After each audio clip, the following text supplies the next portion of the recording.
Welcome on behalf of CAAM. We're really thrilled to have you all here.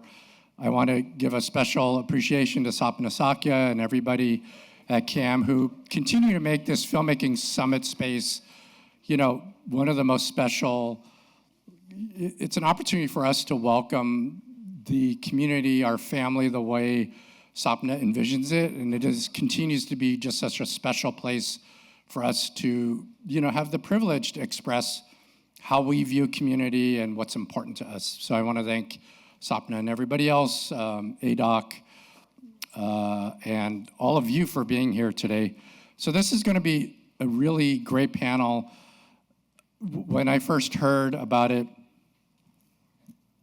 will you be my angel funder? So I'm happy to announce that at the end of the panel, the angel funders will soar in here and we'll hand a bag of money to each of you. And you don't have to worry about sustainability, right? So, they always say the best comedy starts with pain, right? So it's like, that being said, with the panel before, it's pretty clear. I mean, I've been at this for a long time, the exceptional storytelling that's starting to emerge from the community, right? I think you see the clips. I mean, that panel could have been inhabited by every single filmmaker at CAAMFest this year. There's a sophistication and sort of audacious, beautiful level of storytelling. Now we're trying to figure out in this panel, how do we create a different space in which all the filmmakers can begin to tell those stories, right? So, and I think this panel will be much more about business practices and generosity, and also pointed feedback about what has worked and what hasn't worked. And hopefully this is the beginning of a community-wide strategy that we can continue to all build together and draw upon. So I'm really excited to bring up to the stage, I'm sorry, I have to keep venturing between my glasses. Let me invite each of the panelists up. Jenn Smith, who is a donor, investor, producer, and her film, which she produced, Home Court, is premiering on Mother's Day. The amazing Masashi Niwano, we refer to him as CAAMFest Emeritus, Festival Director, but now is at SFFILM and the Director of Artist Development. Next up, Diane Quon, the archetype Asian American producer, who is a film producer, has executive produced, executive produced many films, but at this year, Home Court, Taste of Mango, and other titles, right? And then Robina, Riccitiello, partner of Spark Features, and who we're really thrilled to have in today's conversation. I think what you'll see is with this discussion, these four, when we were prepping for the conversation, there's an incredible thoughtfulness and care that you all bring into this work. And, as context, I think everybody recognizes it's a very difficult time, both to be an artist, but also to inhabit the world. And when we prepped for this conversation, it was just such a source of inspiration and energy to sort of hear the care that you all put into, it's not a transaction, right? I think some were saying we were in this golden age of documentary, which I thought was a bit of a mirage, right? I think it was an opportunity to not allow community to build the infrastructures that would make all of your stories more permanent, right? So I'm actually optimistic about the future, that this reset will allow us and encourage us to begin to think through models that can be sustainable, that will survive these moments, right? So I think for me, that's a much more important question and consideration, right? So that's how we're gonna start this. But I'd like to start with Robina. When we were prepping for the call, well, actually, let me just, I'm sorry, I get very scattered. But let me just start with your origin story for each of you going down, like when was the first time that you got associated with a film, either supporting it or pitching it? Like for you, Robina, like when was the first story that you remember where it just kind of lit up that this is how I engage with storytellers? My very first film that I got involved with, I literally was sitting across from a friend on the plane, and she talked me into investing in Invisible Hands about child labor. But if we're talking more deeply, where I thought about it more and had more of a strategy, I would probably point to Soft and Quiet, which was a film that was made during the pandemic by Beth de Araujo, and it was her first film. She had intended to make a different film, but the funding didn't come together. And yeah, we had the chance to get a film made at a very low budget. It was shot in real time, and so I went with it, even though it wasn't a story that I was super excited about or a topic that I was like, this has to be out there. But I really believed in the director and really believed that she had something important to say. And I was so excited about getting the chance to make a film during the pandemic. Great. First of all, I'm not an angel funder. I'm looking for them. But I started in film, actually in marketing at Paramount and NBC, so that was my background. And then I started making docs back in 2016, and 2018 is when Minding the Gap came out, so that was my first. And that was all grants. But then the next doc, Finding Ying Yang, which is one of the next docs, it wasn't as straight a social issue. I mean, we thought it was more of a social issue film, but it has what they call true crime adjacent, because it was about someone who was a young Asian woman who was murdered. And so we realized we had to go outside of the grant world, the grant funding world, and that's when I approached equity funding for the first time and learned a lot about that. And then since then, I look at each project as, is this something that's more grant or a combination or just equity? And that first experience, luckily, Funding was a great first experience with it, and has helped give me the confidence to continue doing that, to pursue that. Great. I have options. Okay, I'll take this one. I am not also an angel investor, sorry. I think my story is interesting, and maybe this is kind of butt-kissing CAAM a little bit, but I went to SF State, and I got my film degree, and while I was at SF State, I had an amazing teacher recommend I intern at CAAM, and through the internship that I continued on to stay as much as part of the CAAM team as I could, I learned the power of film, and there are some of the kind of maybe OG Asian American films that like really shifted my perception of like what I want to do in this world, which was to, for a long time, was to exhibit Asian American films. I did that at CAAM, luckily. I was in Austin, where I started the Austin Asian American Film Festival. But I would say that, yeah, I think, yeah, I don't know. But so you, like you mentioned, you come from a curatorial community perspective, but now you're at SFFILM, which has one of the more distinguished strategies in regards to bringing together support communities. But like, I'm curious, when you pivoted to SFFILM, and we'll talk about a very specific kind of very specific filmmaker that you help support. That's become a trajectory. Well, let's talk about it. So you introduced Sean Wang, and talk about that. Sure. Sean Wang, who is an amazing filmmaker, he made the film Didi. I hope you all know about it. It's going to be theatrically released this summer. Didi's a great example, and Sean is a great example of filmmakers at SFFILM and myself are just so passionate about. Sean got 2 of our narrative grants. He went through our Dolby Fellowship, and then we have an Invest program at SFFILM as well. That for us, that film and his story was so personal, that is so unique, not only to him, but also to the Bay Area, that as I'm looking at filmmakers, we do have a wide array of granting opportunities. I think about where the filmmaker's at what stage they're at, and are they at the point for equity funding?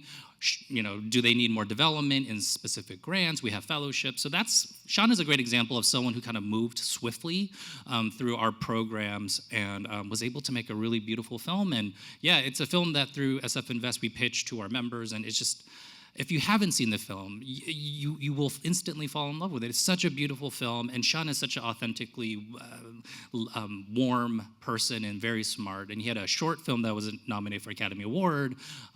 So anyways, that's that story. Thank you. So I've been in the social impact world for 22 plus years, starting in undergrad, and started off in academia and then nonprofit world, and then 2016, I met a Stanford MFA who was working on a gay Mormon film. And I love research, and I was looking at, how many gay Mormon films are there. There were like 32 at the time, and there were like hardly any on lesbian Mormons, which I identify as. And I said, I think I'm happy to help you, maybe like do a lesbian Mormon film. And that's how and he's like, yeah, you want to come on as my producer? And I was like, sure. And of course I Google searched, what is a producer? And I got hooked. I loved it because producing is all the different things. It's high context, all the time. It's like taking all these different pieces and putting it together towards a common goal, and you get to collaborate with people all the time. So that was my first, and then after that, there were a lot of opportunities to continue producing, but what I found was, as you all know, money. Money's the problem. So I tried a Kickstarter, I tried crowdfunding. That was extremely hard. It's a full-time job, right? And then tried grant writing. Well, being a PhD student, I had a lot of experience in that department, and that is what I found for a documentary film is kind of the best route. And so I basically, took the funds that I had set aside, like I've always set aside for social impact work, and I directed all of it to film. And that's... Yeah, and what was there was there was a reason you did this, right? You taught, when we prepped, you're like, this is your film school, right? So exactly, yeah. So I started meeting folks who are funders and are saying like this is a huge need in our world. And I said, well, I have a need, I need to learn. And they said, okay, try Sundance Catalyst. So I became a Catalyst member and was exposed to a lot of different resources and folks who can help me teach in a very short amount of time, or teach me in a very short amount of time. And I was able to fill a need there. And in the indie world, it's very, I think, you could do a lot of impact with a short amount of relative dollars, I would say. So yes, that's what I did. That became my investment became my film school. Sure. And I got different, I was hoping it would be generative. We can talk about that too, whether or not it's generative. Well, let's carry on with that. When you started being exposed to these different investor support, community building, like who are you seeing in the room, right? Because I think it speaks to this, like what was the community of investors you were starting to meet? What was that like? Oh yeah, that is very interesting. Yeah, gosh. Sadly, I didn't meet any of them in person because I started during COVID. But there's a wide array of I don't know that there's any angel investors. If there were, they would soon find out that that investment is maybe not an accurate word all the time. We hit a sweet spot, right, in 2015, in the world of independent filmmaking through the lens of more and more inclusion and diversity.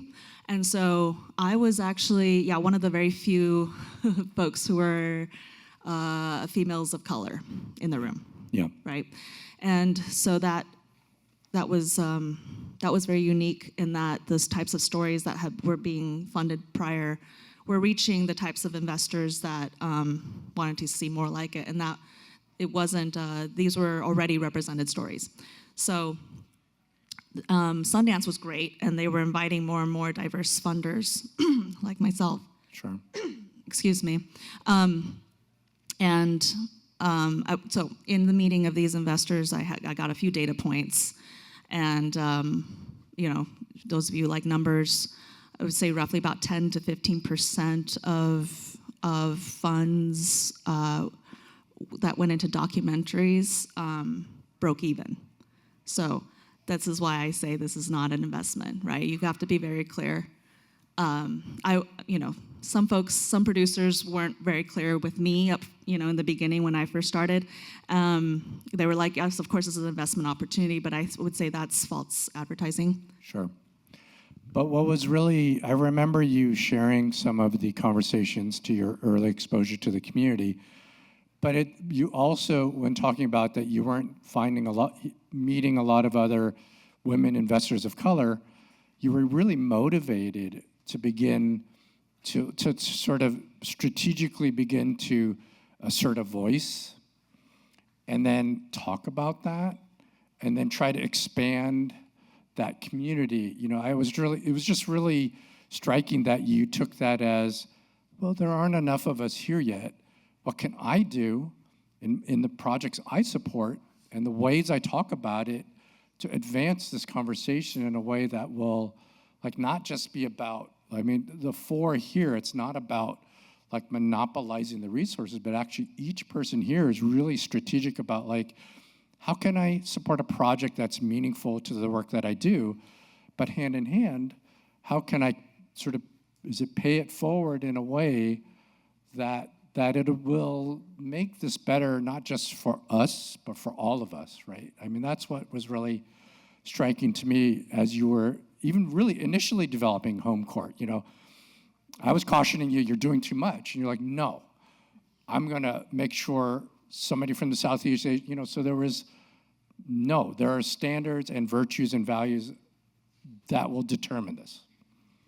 Yeah, I think making sure that everyone gets their voice heard. So with Jane and Emma, with one of my first films, there was some pushback from our distributor on making, the two Black women producers. And I pushed for it, even though, yes, by industry standards, they were not producers. But I wanted to make sure that they had equal billing, with the rest of us who are doing the work, the logistics and things. Same thing with Home Court. Just, I knew very early on we needed a Cambodian American filmmaker on our team. And it didn't matter if they were newly graduated from UCLA, we'll train him, and that felt really good to make sure that he got equal billing, as much as made sense, that his face would be up there with mine. It's just kind of, and then those who've been in the industry a long time would probably say, well, that's not accurate, but I don't know, I don't care. Yeah. Well, you care, and this is how I'm gonna do it. Yeah, right? yes. Yeah, so thank you. Why don't we go back to Masashi? So you were at CAAM for a number of years. Now you're leading artist development at SFFILM. I'm curious in the context of this conversation, how do you see the Asian American filmmaking community? In your short time there, you've been so committed to the community, but also you brought an energy and excitement to serving the larger film community. What are some observations that you have being at SFFILM now, in relation to this Asian American filmmaking community? What are some thoughts that come to mind in terms of how you work with filmmakers now? Yeah, I think working at CAAM, I knew that there's such a wealth, a richness of diversity within the AAPI community in general. So there's always so many amazing stories at this festival that CAAM supports. One thing that really did excite me about going to SFFILM is that as a nonprofit themselves, it's important for them to support the next generation of filmmakers, and we don't have those specific kind of parameters. And for me, I was really excited about supporting other filmmakers of color, filmmakers that I admired, but that maybe didn't fit specific boxes. And I think about when a few years ago, maybe pre-pandemic, we talked a lot, and maybe we still do, about kind of solidarity, but also like intersections, right, with different communities and making projects outside of your own community to have like different perspectives. And that's one thing at SFFILM is like we're very open to different types of projects, filmmakers from all around the world.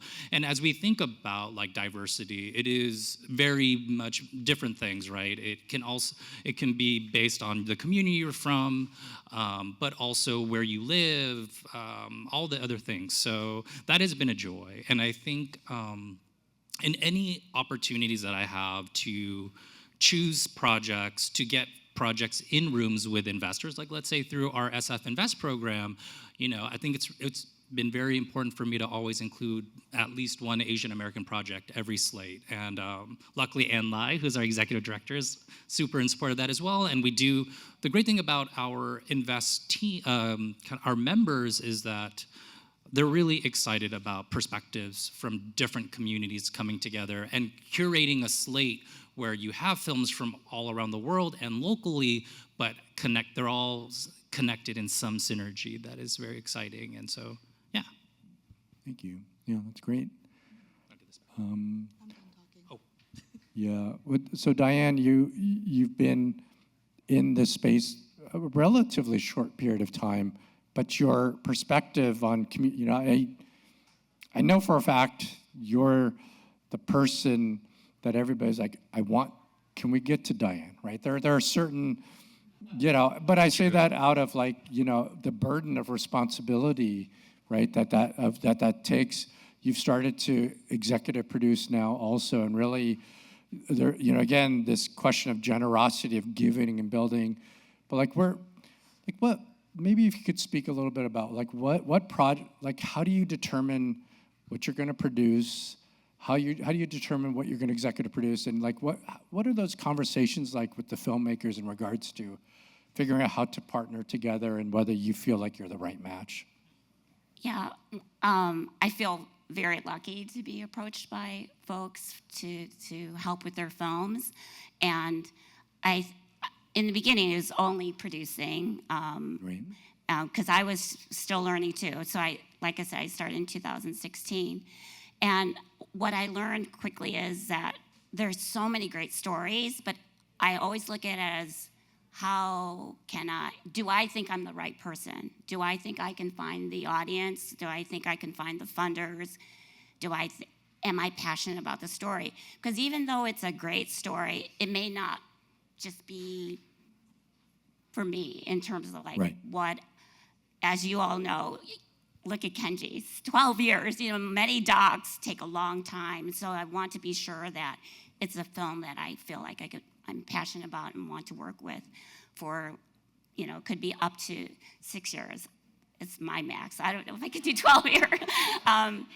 And then in addition, I started EPing in these last 3 years, and so like Sunday home court with Jenn and Taste of Mango in the evening on Sunday. And I feel that because producing takes so much time and I can only do so many, I thought with EPing I can touch more films because it's more in a broader way. And in terms of investment or funding, at least I can make the connections or by being an EP. We may not get it. I definitely don't get, I pitch so many people and get no's, but sometimes it only takes one, so I'm willing to do that. And that's what I try to do when I am an EP, is make those connections. And those films are, it's, again, I have to be passionate about it, but I also have to feel like I think I know people who might want to help this film. Yeah, and then maybe just before following up with know people who might want to help this film, like how do you envision building those relations? Like what is this sort of worldview you have in terms of bringing folks to projects, right? Because I think when we prepped, there was some, you're not scared of like bringing those investors into the team, right? So how do you invest? How do you approach getting more team members? First, I'm always very transparent. When people, like Jenn said, when people come up to you and say, I need to make my money back, I'm like the first to say, then I don't think you should invest in my film because, you know, it's so risky. Films are so risky. Everyone knows whether it's docs or fiction. Right. You know, if you want investment for sure, you know, then you should maybe do, you know, Google or invest in toilet paper. I mean, things that you know you're going to get money back. But films, it's very risky, and so I've lost folks because they said, you don't think you're going to make it back? I said, there's a chance, but there's no way I can guarantee it. And if anything, it's more the other way. You have to look at it as a donation, and maybe, if you're lucky, you'll make your money back. And that's someone I appreciate, like Robina, and Jenn. They care about the film most of all, and the film team, and that's their main goal. And if they make their money back, that's great. I want them to make their money back. And luckily for Fundraising, which was my first with equity investors, we made our money back. And it was the best feeling to be able to tell the investors, I'm giving your money back, plus your premium, plus back end. So thankfully that was my first experience, because then those investors came back. But the next film, they didn't make their money back. So I was lucky that the first one was good. But that's why it was good to be transparent up front, is that sometimes you'll make your money back and sometimes you won't. But the other thing that you mentioned is I really appreciate having them involved in the project as much as they want to. Some want to give their funding and then say, you know, keep in contact, but unless you need me, you know, just, you know, best of luck. The others, though, want to learn the process, and I love that. I with funding. But it can be a scary prospect for a filmmaker, right? That there's the burden of like, can I make money back? But also that there might be somebody joining the project who's not either familiar, hasn't been on the journey yet, doesn't know the subject, might not come from the same community. Like, how do you navigate that? Yeah, I think I was just very lucky for Fundraising. I could tell how passionate they were about the project and what the project is about. That I guess I just wasn't worried that even if the film didn't do well, I knew I was going to make a great film. And I really believed in Jenny, the director. And if we can make a great film, whether we make our money back or not, they could be proud of it. And they were just, and I always kept them in the loop on things so that they knew what was going on. And I think that really helped build this trust in each other. Mm-hmm. Great. Well, Robina, you have gone on. What are some of the films associated in the Elizabeth I's New Wave, right? You supported Dee Dee also, but when we were prepping, there was just you say, what is like a trajectory now? So you get a lot more requests than you're able to support, but there's a light that goes on, right? Like what? Maybe you could talk about that. Like right now you're probably getting approached more than ever, but there's a genuine desire, like there's something that can be changed through supporting a film. Maybe if you could talk about what is that excitement or that, yeah. Yeah, good question. I mean, when I'm talking to people right now, I'm like, my budget for the year is gone. I am filled up. I'm overwhelmed. I can't concentrate on anything.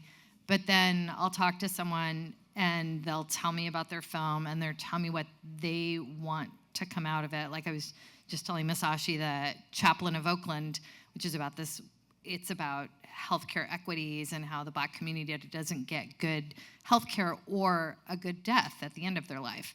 So, like I said, the title is so boring, I wasn't interested.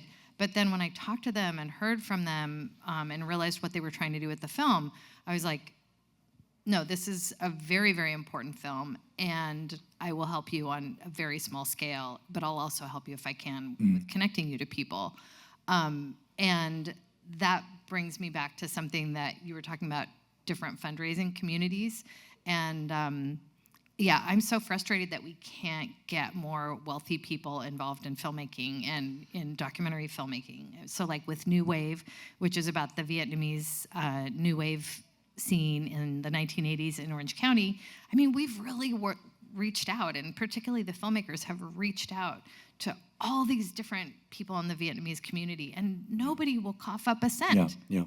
And same thing with this chaplain of Oakland. I mean, that would be a perfect picture for Steph Curry to sponsor or present. And it's like, how do we get these people who have the ability, how do we like light the fire in them to want to support documentary films? Yeah, and I think those two films that you cite, like Elizabeth's film, it's a beautiful, like, in many ways, it will set the floor for that community. It's that initial first step that our stories even matter, right? So I think this next step of building the community to support it. I mean, Asian Americans don't have a history of philanthropy, right? Like, it is not, like, in many ways, this conversation is not like a unicorn conversation, but you have to invent. I mean, the community has to see itself, the needs of the community. Like, we're really early on, right? I mean, CAAM's 44 years in, we're just starting to think through all of this. Thank goodness to all of the work you're doing. But like, you know, what are some of the, like, when we were prepping, you were saying, like, right when you meet a film that lights, that you get the inspiration, you think about both how they told the story to you and they could tell the story better. Can you speak a little bit about that? Of like, so you were focusing a lot on not only the film, but telling the story of why this film, right? Like, or the film, you know, like there's different ways to convince people their story should be invested in. Yeah, and this is also, I'm associated with a values-based storytelling company called the Million Person Project. And a lot of times when I get connected to a film, I kind of insist that the filmmakers do the work, because filmmakers are great at telling stories, but sometimes they're not great at telling the story of their film or why they made the film, or honestly talking about like what it was in their history that drove them to do the incredible amount of work that you have to do to get a film made. Sometimes there's like a very specific and compelling story. So we really encourage people, and I would encourage all of you to work on your storytelling if you're trying to get your film made, because you gotta have something that you can connect with the person you're talking to. So in this case, you know, connect with your audience, even if it's somebody next to you on the tram at Sundance, or, you know, in the audience at the Film Fest this weekend. You know, you wanna talk like not the surface, like, oh, it's so nice and warm, I love this warm weather. You wanna dig in and say, oh my gosh, this makes me thrilled because my film is gonna be here next year. Let me tell you about it. You know, you wanna just dig deep and then be able to tell the story of your film and your own story when you're connecting with donors, but also just anybody. You never know who's gonna be the lead to somebody that's gonna completely change your life. Yeah, and that you wanna welcome them to join this particular journey, right? So, yeah. We have 10 minutes, which I wish we had like another hour, but why don't we, I'm curious, like without being specific, let's give pointed feedback, like what, and just whoever wants to speak, like what do you sometimes hear from filmmakers that like you would, kind of makes you concerned, like what, is there any pointed feedback about what not to do? Or should I not even be asking that in this space? I'm going to give a quick one. We were talking to a filmmaker the other day, and we said, well, why are you making this short? Why aren't you just going straight to the feature? I mean, you've got a really good concept here. You know, should we just do this? And he goes, I never thought anybody would give me the money. So maybe sometimes thinking big enough and being ready to step into that role and not feeling like you have to follow all the rules for first-time filmmakers. I think I would just, I don't know if something don't do, but I would encourage you to do is before you meet with someone is to really do your homework and research what they're interested in, and then, just like Robina was saying, really practice your storytelling and your pitch that fits that particular funder So you don't pitch the same way to everybody. Everyone Right. is different and what interests them, and so just be sure to do your research. Yeah, it's like what can you do to encourage, to welcome somebody to join your film family, right? So, yeah. I have so many things. I'm gonna make a short list here. Number one, I think maybe it's to the point of when you're pitching yourself for your project, have real enthusiasm, right? Because you're adding people to your team, and you have to be kind of the biggest cheerleader. I think of myself as having an immigrant parent who earlier I didn't think my story was important, so I really had to justify it to people. But I say to filmmakers, like, lead with what is personal to you because your story is important, right? And don't feel the need you have to explain all of that. What I love is when a film can represent a person, but also a community. And the more personal that film can be in spending time to talk about why your specific story is interesting, I think those human components are really what our invest members, but then also as we're looking at grants, that's what we're looking for is when we look at applications, like the more humanity we can find in it, the things that pop, those are the ones that always stay in our brains. I think that when we're talking about pitching too, one of the reasons why I loved running CAAMFest was you all are a community. You all are participating together. The more you can network now and become friends with each other, the more relationship you can build. That is so helpful because when you are approaching someone that you don't know and asking for $100,000, that's like a big ask. But if you know them and can build that relationship and start to understand what kind of projects do they work on, I think that gives you a more educated kind of, and more confidence probably to make the bigger asks. There's more, but I'm gonna stop. I think you and I have a lot to talk about because I'm in the same boat. I'm like, okay, I'm a new filmmaker. What do I gotta do? And I think I've learned that I have to know myself really well, like my strengths and my weaknesses and what I bring to the table. And then find the people who can kind of collaborate with me. I'm very bad at budgets. And so I learned the hard way that I'm really bad at budgets. And now I need to find line producers. But you're good at fundraising, so you complement that, yeah. Yeah, the numbers all just kind of blur together when I'm looking at a spreadsheet. Michael Kinamoto can attest to that. Sorry, Michael. But yeah, having a thick skin is so important in this industry, having that passion, because you're gonna get so many rejections. And so this is also from learning and doing and learning. Like, yeah, don't be afraid to take risks. Don't be afraid to learn. You could spend all days reading and watching film and reading up on your film notes from grad school. At the end of the day, you just gotta get out there and just make a ton of mistakes. Great. Yeah, absolutely. Just to the thick skin part of it, I say this in that with like SFFILM, we sadly have to reject more projects than we can support, of course.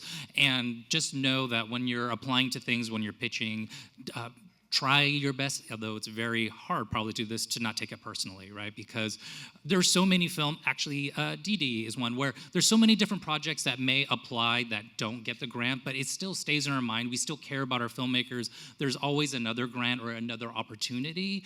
And for me, I'm always down for, if you don't get a grant, I'm always happy to jump on a call to talk through anything that might help make a stronger application. So like, even if you get rejections, it doesn't mean that door is closed. You can always engage with them, learn, absorb hopefully any feedback they might have, because definitely, actually, I can think of like all of our grants. There's always people who reapply, and it's the second time, third time that they reapply. Great. Well, maybe before we do short Q&A, I'd love to hear from each of you just one idea, one thing that you think will make this space we're a part of stronger. Like if there's one, just how can we build this support community for, like just one thought that comes to mind. Whoever wants to shout it out. I don't know, is that big, is that like, is there one thing that you think can make this community stronger? Deep, values-based personal storytelling and sharing your stories with each other and what it is that motivates you, what you're worried about, but like, what is it that drives you to do the work you do? Does the person that you've known for 3 years know that? Do they know that story that makes you so committed to doing the work you do?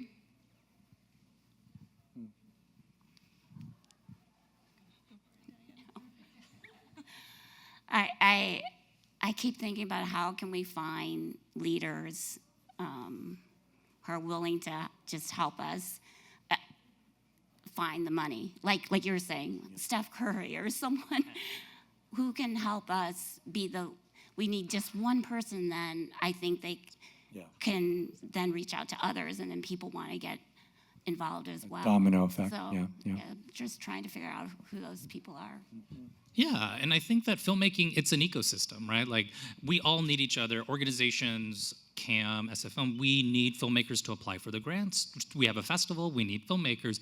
On the flip side, filmmakers need funding, they need that mentorship, they need all of that. And I think the more we can collectively work together for a stronger future, not separate the different buckets, but that's what I love about the summit here is that we have people from different sectors coming together. The more we can kind of build this together, I think that's going to make it go faster, but also more rewarding for us. And yeah. Great. I'd rather hear from you, actually. Your hand was up. Yeah. So I'm very new to this world, and I see the word like partner, producer, executive. Like, how do you find your role in all the jargon? Like, because I feel like filmmaking there's all these like terms. So I'm wondering, like, how do you find your how do you separate producer from executive producer? And I know that there's a definition out there, but like for you, how do you find yourself? Yeah, thank you. Let me repeat the question so it's recorded. But so the question is, how do you find your role in terms of this work and bringing that value and partner, like, how do you find that? I guess knowing what the needs are. Like if our ultimate goal is to share our stories, to reduce AAPI hate, our ultimate goal is to be seen, to be heard, to be understood, to be witnessed, right? What can I bring to the table in this particular moment, in this particular space? So if that means I got to put on my funder hat, right? But if there's already funding, I can put on my, what other hats do I have? My academic hat. It just depends, right? Like, what can I offer? That's the question I get to ask all the time.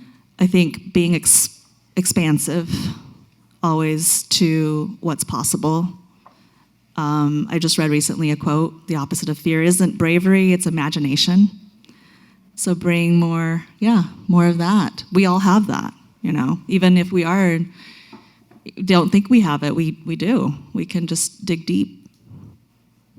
When I sign on as a producer, it's usually with the thought that I'm partnering with the director to make this film happen in terms of the vision of the film, the creation of the film, but also all the support to make that happen. So finding the funding, doing the budgeting, helping with the shoots, marketing the film, and then ultimately finding distribution.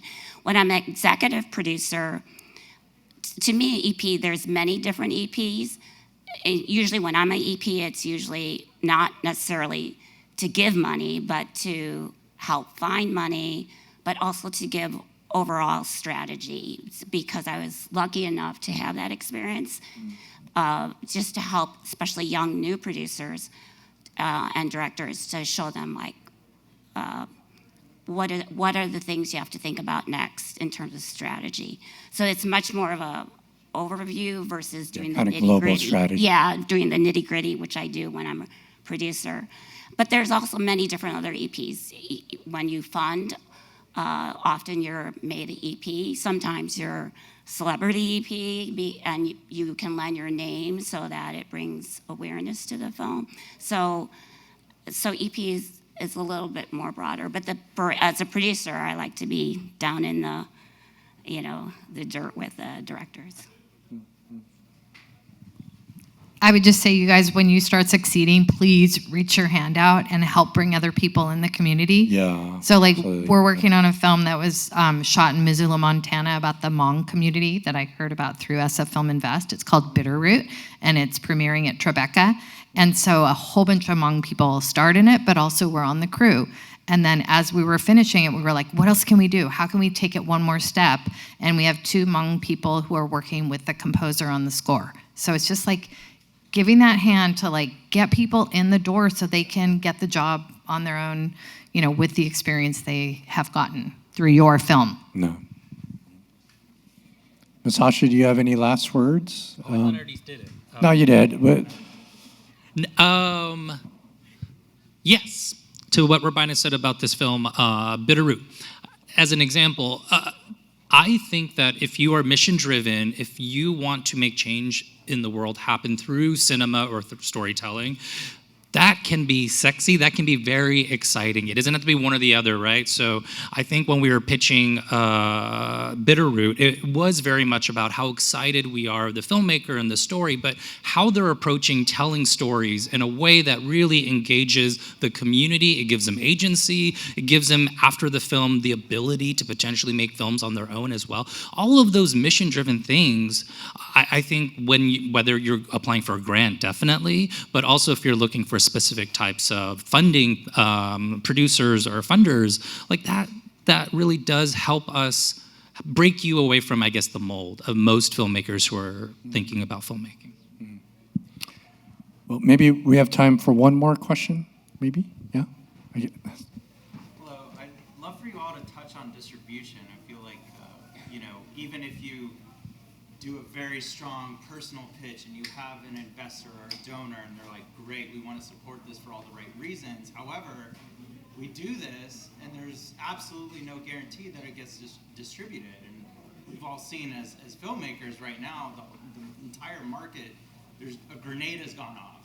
Like, it's so hard, even if your film does well at film festivals and you get the accolades and you get the reviews, there's still a very, very, very small chance that it actually gets distributed. So how do we encourage more people who actually have the ability to support our films? Because that's the question they're asking. They're like, hey, well, why should I help it if it's not going to get distributed?